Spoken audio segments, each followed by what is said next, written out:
আফাতুমিনুনা বিবা'দিল কিতাব ওয়া তাকফুরুনা বিবা'দ। আল্লাহ বলেন তোমরা কিতাবের কিছু মানবা কিছু ছাড়বা, এই মুমিন হইছো?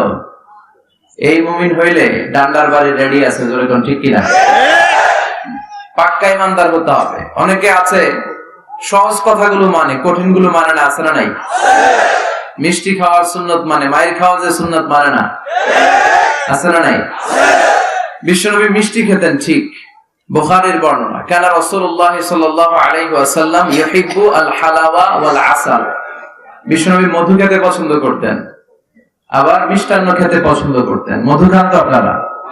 হ্যাঁ, মধু খাবেন বেশি করে। মধুর মধ্যে অনেক এনার্জি আছে, গ্লুকোজ, সুক্রোজ, ফ্রুক্টোজ, অনেক গুরুত্বপূর্ণ উপাদান আছে যেগুলো খেলে আপনার দেহ সুস্থ থাকবে। দুইটা জায়গার ক্ষেত্রে এই কোরআনে শিফা শব্দ বলা হয়েছে, দুইটা জায়গায়। কয়টা জায়গায়?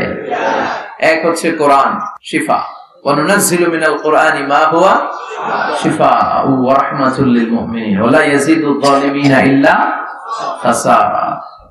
কোরআন পড়লে শিফা, কোরআন পড়ে ফু দিলে অসুস্থ ব্যক্তিকে সুস্থ করে দেয় কে? আল্লাহ।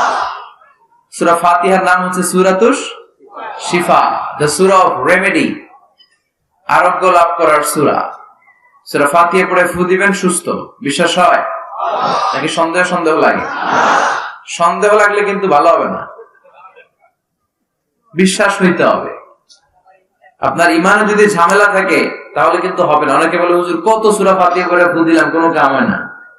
এরকম ডাকাইত আছে না নাই? ওটা ডাকাইত, এটা কি? ওর ইমানে ঝামেলা।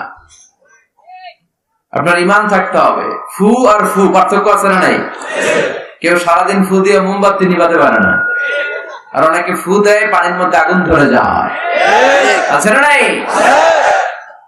এজন্য বিশ্বাস থাকতে হবে। বিশ্বাস নিয়ে, ইখলাস নিয়ে যদি আপনি সূরা ফাতিহা পড়ে ফু দেন, অসুস্থকে সুস্থ করে দিবে কে? আল্লাহ।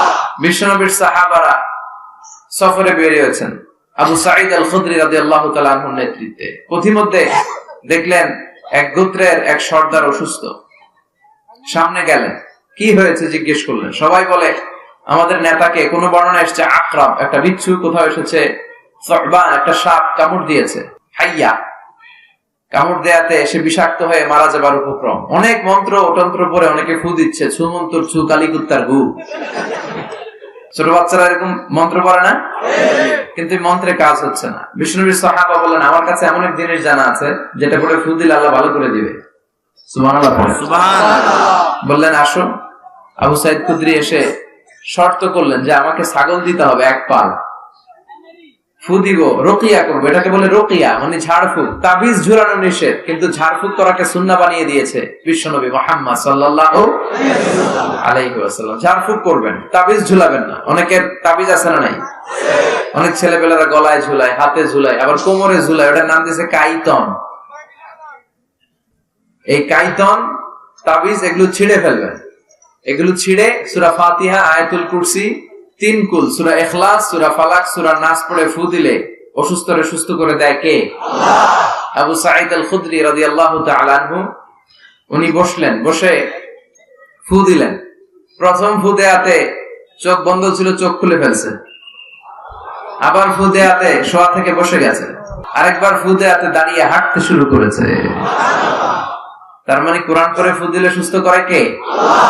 আরেকটা হচ্ছে মধু, মধু খেলেও সুস্থ করে দেয় কে? আল্লাহ। বেশি বেশি মধু খাবেন, মধুর ভেতরে আল্লাহ তাআলা শিফা দিয়ে দিয়েছে।